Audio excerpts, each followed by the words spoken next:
బియ్యం చేద్దామని మర్చిపోతుంది. ఈరోజు ఎట్లైనా వాడుకుంది కదా అని చెప్పేసి ఇక బియ్యం ముంగట పెట్టుకున్నో లేదో లేచింది. ఇక లేయంగా నాకు పులిహోర కావాలన్నట్టు టమాటా ఆల్రెడీ ఆమె కొండిన ఇక తింటదేమో అని లేచి ఇక నాకు అన్నమే పులిహోరనే కావాలండి. ఇక బియ్యం మొత్తం ఏరినాయి అన్నీ అందులో పోసేసి ఆ డబ్బా తీసుకొని పెట్టేసి మీకు పులిహోర అనే వేసి ఇచ్చిన.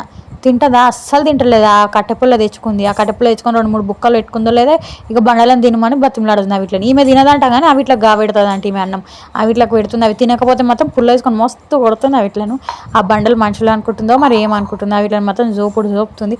చిన్నగున్నప్పుడు మీ దాంట్లో ఎవరైనా ఇట్లనే వేస్తే కామెంట్ చేయండి. నేనైతే నిజంగా ఎవరు లేనప్పుడు పుల్ల తీసుకొని అట్లనే ఆడుకునేది అన్నట్టు. మా అక్క వాళ్ళు ఇప్పటికీ నాకు అదే చెప్తారు.